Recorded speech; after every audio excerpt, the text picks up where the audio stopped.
This story is titled, My Stepson, Who I Raised as My Own, Blocked Me from His Wedding Because His Fiance's Family. Hey everyone! Before we jump into today's video, I need your help.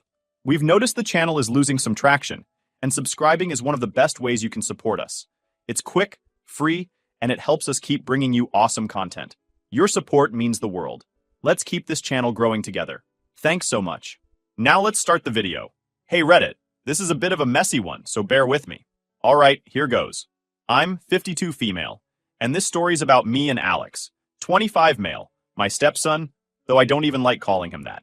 He's just my son, plain and simple. I've been in his life since he was a baby, and I raised him after his dad, Mark, passed away.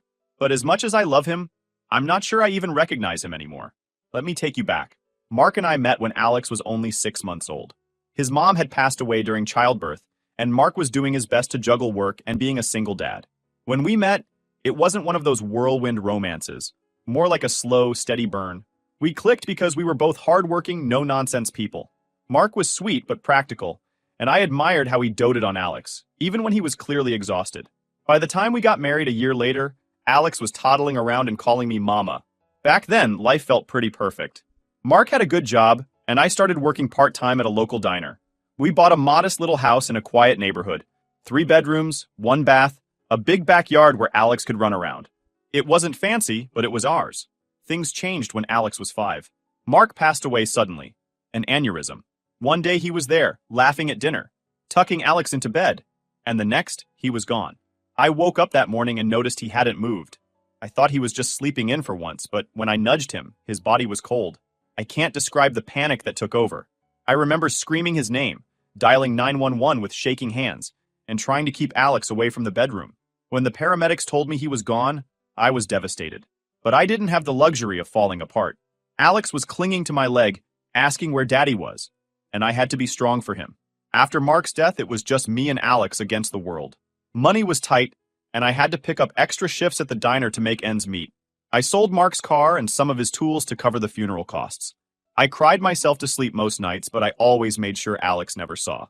During the day, I kept it together, packing his lunches, reading him bedtime stories, making sure he never felt like he was missing out, even when I was barely holding on. I became a master of DIY. Our house needed a lot of work over the years. I couldn't afford a handyman, so I learned how to fix things myself. I bought a secondhand toolbox, watched tutorials, and just figured it out. Alex would sometimes sit beside me while I worked, handing me tools and asking endless questions. I remember thinking, this is enough. As long as we have each other, this is enough. I did my best to give Alex a good childhood. I made sure he got to play soccer, even though it meant squeezing pennies to pay for the uniform. I volunteered at his school so I could be part of his world. I taught him how to ride a bike, how to cook spaghetti, and even how to fix a flat tire. But things weren't always smooth. As Alex got older, he started pushing back. He was embarrassed by our hand-me-down car and our outdated house. Once, in middle school, he begged me not to come to career day, because he didn't want his friends to know his mom worked at a diner. That stung, but I ignored it, figuring it was just the teenager's phase. High school was harder. Alex started hanging out with kids who had more than we did. Fancy clothes, new gadgets, vacations to Disney World. He'd come home and complain about how we didn't have a big screen TV, or how I couldn't afford the latest gaming console. I tried explaining that I was doing the best I could, but he'd just roll his eyes and say, "Whatever, Mom." Still, there were good moments too. He got really into music during his teenage years, and I saved up to buy him a secondhand guitar. He played it non-stop, and for a while it felt like we were close again. He even wrote me a song once for Mother's Day. When Alex went off to college, I was both proud and heartbroken. Proud because he'd worked hard and earned a scholarship, and heartbroken because I knew our little house would feel empty without him. I helped him pack his things and set up his dorm, trying not to cry as I said goodbye. At first, he called me all the time, asking how to cook certain meals, telling me about his classes, even asking for advice about girls. But as the months went on, the calls became less frequent. I figured he was just busy. Then, during his sophomore year, he started dating that girl named Lily. I didn't meet her right away, but when I did, she seemed nice enough. But as the years went on, things started to shift. Alex visited less often, and when he did, he always seemed in a hurry to leave. He'd make comments about how the house was falling apart, or how I should modernize the kitchen. He said it with a laugh, like it was a joke, but I knew he meant it. It hurt, but I didn't let it show. I thought I'd done everything right, raising him with love, giving him everything I could, but somehow it felt like I was losing him. And the worst part was, I didn't know how to stop it. Alex was growing into someone I didn't recognize, and I wasn't sure if I was ready for what came next. Let me tell you about the first time I met Lily was during Thanksgiving break. Alex brought her home for dinner, and I was nervous. I wanted to make a good impression, even though I wasn't exactly sure what good meant. I spent all day cooking, trying to whip up something that felt a little fancier than our usual meals. By the time they arrived, I was sweating and stressed, but determined to play the cool, welcoming mom. Lily was different from what I expected. She was petite, polished, and impeccably dressed, like she'd stepped out of a catalog. She greeted me with a polite smile and a soft handshake, calling me Ms. Last Name, even though I told her she could just call me by my first name. She was nice enough, but there was a distance to her that I couldn't quite put my finger on. Dinner was awkward. Lily didn't eat much, just picked at her plate while Alex practically inhaled the food. I tried to make conversation, asking her about school and her family, but her answers were short and clipped. Oh, my parents work in real estate. Yeah, I like college. It's been fun. I chalked it up to nerves. After all, meeting the boyfriend's mom can't be easy. But Alex? He seemed completely at ease. He couldn't stop smiling at her, and he kept brushing off her discomfort like it wasn't a big deal. When she quietly whispered something about the house being charming, Alex laughed and said, "Yeah, Mom's house is kind of old school, isn't it?" Smiled and laughed along, not wanting to make a scene. After they left, I felt a bit off. It wasn't that Lily was rude. She wasn't. But she didn't seem interested in me or my world. I told myself I was being paranoid, that she'd warm up eventually. But as their relationship grew, that disconnect only deepened. The next time Lily came over, it was for Christmas. I was looking forward to it, hoping we'd have a chance to bond. I even bought her a thoughtful little gift, a cozy scarf I'd seen her admiring during Thanksgiving. When she opened it, she smiled politely and said, "Thank you, this is nice." But there was no real warmth in her voice. Alex, on the other hand, lit up when he opened his gift from her, a sleek, expensive-looking watch. I didn't even know college students could afford watches like that. Throughout the visit, Lily seemed restless. She spent most of her time on her phone, scrolling through Instagram or texting. I caught her taking a few photos of Alex's room, which confused me until Alex explained later that she was showing her friends how he grew up. That made me feel small, like our home was some kind of curiosity to her. Then there were the comments. They were subtle, but they added up. "Your furniture has so much character. I've never seen a TV like that before. I can't believe you still have landlines." She wasn't saying anything outright mean, but the tone made it clear she found everything here quaint, almost laughable. Alex either didn't notice or didn't care. He'd just laugh along and say, "Yeah, my mom's pretty old school." Over time, Alex started changing too. He began making similar comments about how the house was outdated, how I should think about remodeling, how I could spruce things up a little. It felt like Lily's world was bleeding into his, and I wasn't sure how to handle it. I remember one conversation vividly. Alex called me one night and asked if I'd ever considered upgrading the house. I laughed, thinking he was joking, but he wasn't. "Mom, you could get a loan or something. Lily's parents remodeled their kitchen last year, and it made such a difference. You'd love it." I was stunned. "Alex, do you know how much that would cost? Can't just drop tens of thousands of dollars on renovations." "Well, you could sell the house," he said casually, as if it were the simplest solution in the world. "You'd make a good profit and could move somewhere nicer." I told him firmly that this was my home, the home where I raised him, the home where his father and I built our life together. This house was everything to me. I thought he'd understand, but he just sighed and said, "All right, but don't be surprised if people think it's outdated." The turning point came about a year into their relationship. Alex invited me to dinner at Lily's parents' house. I was thinking maybe this was my chance to finally get to know her better. Their house was massive, the kind you see in magazines. High ceilings, marble floors, a pool in the backyard. I felt like I'd walked into a different world. Dinner was formal, too formal. There were multiple courses, a waiter, yes, a waiter in their house, and wine pairings I couldn't pronounce. Lily's parents were polite but also distant, and I could tell they were sizing me up. At one point, her mom asked me what I did for a living, and when I said I taught at a community college, she nodded and said, "That's nice." The pause said everything. I tried to engage, to find common ground, but it was like talking to statues. They seemed more interested in discussing their latest vacation to Europe or the new investment property they'd bought. Meanwhile, I was just trying not to spill soup on the white tablecloth. Alex, to my surprise, fit right in.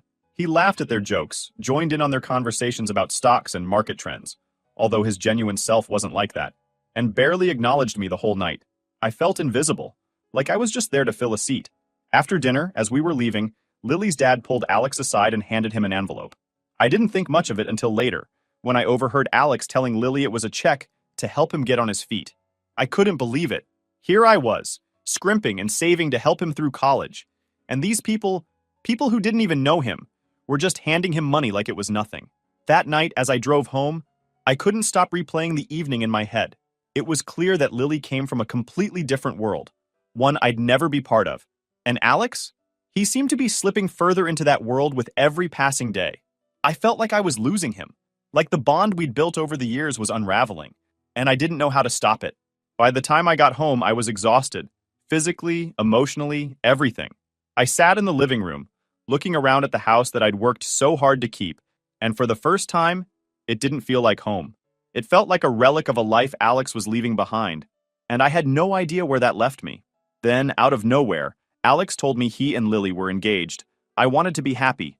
I really did. He called one evening, his voice bursting with excitement, and said, "Mom, she said yes." I could hear Lily in the background, laughing and talking to someone else. My first reaction was to smile, but then the reality hit me. This was serious. My boy was getting married, officially becoming part of a world that felt more and more distant from mine. I congratulated him, of course. I told him how proud I was, how much I looked forward to being there for him and Lily. He seemed genuinely happy, and for a moment, I let myself believe everything would work out. I'd figure out how to navigate this new dynamic, no matter how out of place I felt. That's what moms do, right? The engagement party was set for a month later. Alex told me it would be just a small gathering at Lily's parents' country club. I didn't even know people still used country clubs. He assured me it was casual, nothing too fancy, but something about his tone made me skeptical. So I spent days stressing over what to wear. I finally settled on a simple dress I'd worn to a few faculty events. When I arrived at the club, I immediately knew I'd made a mistake. Casual? Not even close. The parking lot was filled with luxury cars, and every person walking in looked like they'd stepped off a fashion runway. Inside, the place was stunning. I felt like I'd walked into a movie set. Alex greeted me at the door with a quick hug, but he seemed distracted. He was wearing a tailored suit, something I'd never seen him in before. He looked so polished, so not like the Alex I knew. "Mom, you made it," he said, grinning.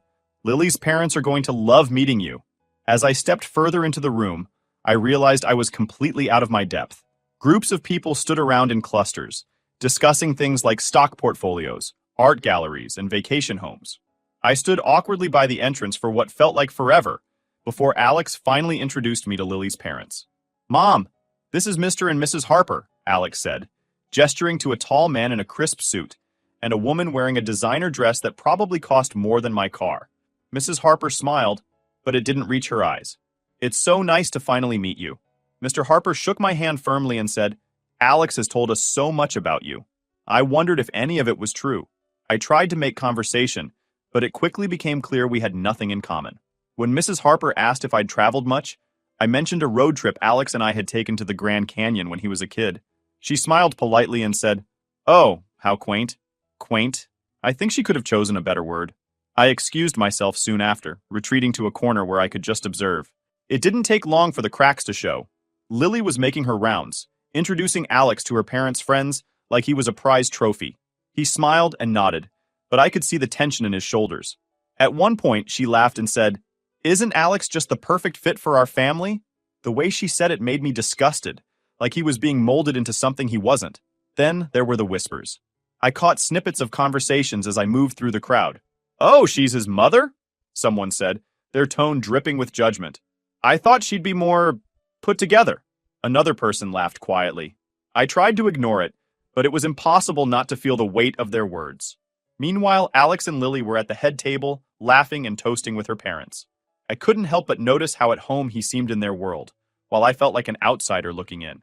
It hurt, more than I wanted to admit. After dinner, Alex pulled me aside. "Mom, are you having fun?" he asked, his eyes darting around the room. I hesitated, then said, "It's different." He laughed nervously and said, "Yeah, I know it's not your usual scene, but it means a lot that you're here." Before I could say anything else, he leaned in and whispered, "Hey, just a heads up. Lily's family is big on appearances. Maybe try to blend in a little more?" I was confused. Blend in? Was he embarrassed by me? He must have noticed my expression because he quickly added, not in a bad way, just, keep it low-key. I left the party early. As I drove home, tears blurred my vision. I kept replaying his words in my head over and over, maybe try to blend in. I'd raised him, given him everything I had, and now I was supposed to pretend I didn't exist in his world? The engagement party was a wake-up call. Alex was moving further into Lily's world, and I was being left behind. For the first time, I started to wonder if there was even a place for me in his future, or if he'd already decided I didn't fit. Then I had another thing to deal with, the wedding. 2 weeks before the wedding, I was feeling cautiously optimistic. Despite everything, the engagement party, the tension with Lily's family, and Alex's increasingly distant behavior, I'd convinced myself I could still be a part of this day. After all, weddings are about family, right? That's what I kept telling myself, even as little signs started piling up that maybe I wasn't welcome. It started with the wedding details, or more accurately, the lack of them. I didn't know much about the plans because no one had told me anything. When I asked Alex about my role in the ceremony, he'd shrug and say, "Oh, don't worry about it, Mom. Just show up and enjoy." I thought they were just keeping things simple, but as time went on, it became clear I wasn't part of the inner circle. I wasn't asked to help with the planning, wasn't invited to dress fittings, and didn't even know what time I was supposed to arrive at the venue until I finally asked outright. The venue itself was another sore spot. Alex had casually mentioned it in passing. What he didn't know was that I had helped him secure it. A friend of mine from college managed the venue, and when Alex told me they couldn't book it because it was too exclusive, I'd quietly reached out to pull some strings. I thought I was doing something meaningful, something that would make him happy. Turns out, he never even connected the dots. When he talked about the venue, it was as if I had nothing to do with it. The real blow came one evening when Alex showed up at my house unannounced. He looked uncomfortable, shifting from foot to foot as he stood in the doorway. "Can I come in?" he asked. Of course I let him in, but he was acting weird. We sat in the living room, and he launched into what felt like a rehearsed speech. "Mom, I need to talk to you about the wedding," he started. "There's been a situation." "What kind of situation?" I asked. He hesitated, then blurted it out. "Lily's parents think it's best if you don't come to the wedding." At first, I thought I'd misheard him. "What?" I asked, holding myself to be calm. "It's not personal," he said quickly. "They're just worried about the image. You know how they are. They're really particular about appearances, and they think it might be better if you sat this one out." "You're telling me I'm not welcome at my own son's wedding?" I asked. "Mom, it's not like that," he said, avoiding my gaze. "They're just really stressed about everything. It's nothing against you personally." I couldn't believe what I was hearing. After everything I'd done for him, raising him, supporting him, sacrificing so much to make sure he had a good life, he was asking me to step aside for the sake of appearances. "And what about you, Alex?" I asked, tears welling up in my eyes. "Do you agree with them? Do you think I don't belong there?" He finally looked at me, and for a split second I thought I saw guilt in his eyes. But then he said, "Mom, please don't make this harder than it needs to be. It's just one day. We can celebrate together afterward, just the two of us. Just one day." That's what he called it. As if this wasn't one of the most important days of his life. As if I could just brush it off like it didn't matter. After all this, I had a thought crossed my mind. One that stopped me cold. Did Lily even know about this? Or was this all Alex's doing? I decided to find out. The next day, I called Lily. When she picked up, she sounded cheerful, completely unaware of the storm brewing. "Hi, my name. How are you?" she chirped. "I'm fine," I said, though my voice was tight. "Listen, I need to ask you something. Alex told me your parents don't want me at the wedding. Is that true?" There was a long pause. "What?" She seemed confused. "Why would he say that? Of course you're invited. You're his mom." I felt a wave of relief, quickly followed by anger. Alex had lied to me. But why? Was he trying to protect me? Was he just trying to appease Lily's parents? Either way, it didn't make sense. Lily, on the other hand, was furious. She apologized profusely and promised to talk to Alex and her parents immediately. I hung up the phone feeling both vindicated and deeply unsettled. What else hadn't Alex told me? Later that evening, Alex called me in a panic. "Mom, why did you call Lily?" he demanded. "Because I needed to hear the truth," I shot back. "Why would you lie to me, Alex? What were you trying to accomplish?" He stammered. "I didn't want things to get messy," he finally said. "I thought it'd be easier if—" "Easier for who?" I interrupted. "For you? For them? What about me, Alex? Do you even stop to think about how I'd feel? He didn't have an answer for that. Instead, he muttered something about how I was making a big deal out of nothing, and hung up. I sat there, stunned. How had it come to this? That night, I made a decision. I wasn't going to let anyone, Alex, Lily's parents, or anyone else, treat me like I didn't matter. I called my friend who managed the venue and told him to cancel the booking. When he asked why, I explained everything. He was shocked but understanding and promised to refund the deposit. When Alex and Lily found out the next day, all hell broke loose. Alex called me furious. "Mom, what did you do?" he yelled. "We're 2 weeks away from the wedding and now we don't have a venue." "I did what I had to do," I said calmly. "You don't get to exclude me from your life and expect me to keep bending over backward for you." He called me selfish, said I was ruining his wedding. But I didn't care. The fallout was immediate. Lily's parents were livid. Alex was scrambling to find a new venue, and I became public enemy number one. But you know what? I didn't feel bad. If they wanted to shut me out of their perfect little world, then they could deal with the consequences. So here where I am right now, what do you guys think the motives that Alex is hiding? Think maybe he is just embarrassed by me, but still there's something going on, and I don't know what is. If anything arises, I'll post an update here. Final update. Hey people, I spent the last nights reading your comments. I appreciate you guys for standing up to me. It gave me some relief. Some crazy things happened lately, so I figured I needed to post an update. So, a few days after the venue fiasco, my phone rang. It was Lily. I hesitated for a moment before answering, bracing myself for another round of accusations. Instead, her voice came through soft and hesitant. "Can we talk?" she asked. "In person?" I wasn't sure what to expect, but I agreed. We met at a coffee shop. When she walked in, she looked different. Less polished, more subdued. Her usual air of confidence was replaced by something I couldn't quite put my finger on. Lily started without any small talk. "I spoke to my parents," she said, her eyes fixed on her cup. "They were upset about the venue, obviously, but when I told them why it happened, they admitted they'd suggested to Alex that you take a step back from the wedding." I stayed quiet, letting her continue. "They said they thought it would streamline things, make it easier for everyone, but I swear, I never agreed to that. I told them I wanted you there." I could tell she was being sincere, but it didn't change how much it hurt. "So, what about Alex?" I asked. "Why did he lie to me?" She sighed, stirring her tea. "He said he thought it would avoid drama, that if you weren't there, my parents would be happier, and everything would go smoothly. He was trying to keep everyone happy." "Everyone but me," I said flatly. Lily winced, nodding. "I didn't know he'd told you it was my parents' idea. He lied to me too. He said you didn't want to come because you didn't approve of our relationship." I froze. That was new. "He told you what? That you didn't like me. That you thought I was too different, too stuck up."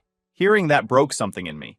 I'd always known Alex could be self-centered sometimes, but this was a new low. He'd lied to me, lied to Lily, and manipulated both of us to avoid conflict. In trying to please everyone else, he'd made everything worse. Lily looked up at me. "I called you because I wanted to hear your side. I needed to know if it was true." I shook my head. "Lily, I've never had a problem with you. I've always thought you were a lovely girl. Sure, we're from different worlds, but that doesn't mean I don't want Alex to be happy. I didn't think I'd ever have to fight this hard to stay in his life." She nodded. "I believe you," she said softly. "And I'm sorry. For all of it." We sat there in silence for a while, letting everything sink in. Then, Lily said something I wasn't expecting. "I don't know if I can go through with the wedding." "What do you mean?" I said. She hesitated, searching for the right words. "Alex has been different lately. He's so focused on making my parents happy, on fitting into their world, that sometimes I feel like I don't even know who he is anymore. He's not the guy I fell in love with." It hurt to hear that, but at the same time, I understood. Alex had been changing, slipping further into Lily's world and away from the person he used to be. "Do you still love him?" I asked carefully. "I do," she said quickly. "But love isn't enough if we're not honest with each other. And right now, I feel like we're both pretending to be something we're not." The conversation ended with a promise. Lily would confront Alex and figure out where they stood. I told her I hoped they could work things out, but also that she deserved to be with someone who truly made her happy. She thanked me, gave me a small, hesitant smile, and left.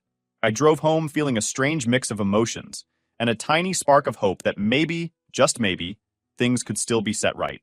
The next day, Alex showed up at my door.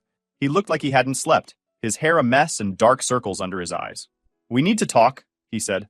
"Come in," I said, stepping aside. He sat on the couch, his hands fidgeting nervously. "Lily talked to me," he started. "She told me everything." "And?" I prompted, crossing my arms. "And I messed up," he admitted. "I lied to you. I lied to her. I thought I was doing the right thing, but I see now that I wasn't.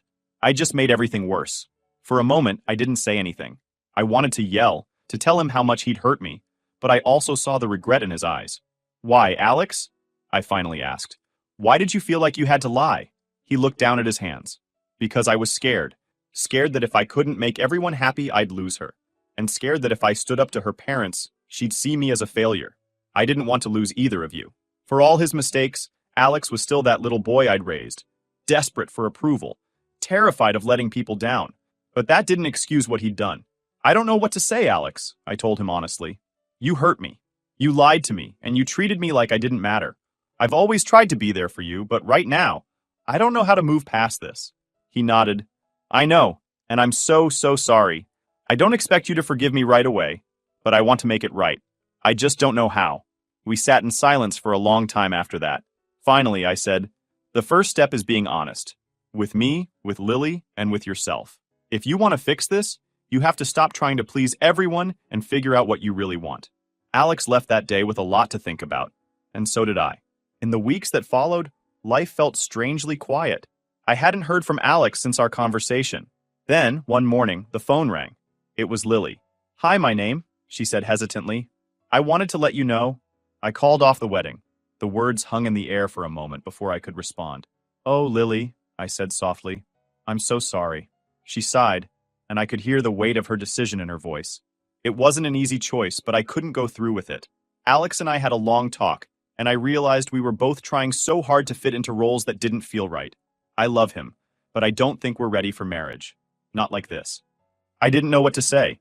Part of me was relieved that she had the courage to recognize the problems before they became permanent, but I also felt sad for both of them. "Are you okay?" I asked. "I think so," she said. "It hurts, but it feels like the right thing to do. I just wanted you to know because, well, I know how much this has all affected you too." After the call, I sat in my kitchen thinking about all the moments that had led to this. The engagement party, the lies, the confrontation. It was like watching a house slowly crumble until there was nothing left to hold it up. I don't think the wedding would ever happen. And honestly, I don't think it was my fault. For now, I'm focusing on my own life, and my relationship with Alex would never be the same anymore. That's it, guys. This is my story. Tell me what you think.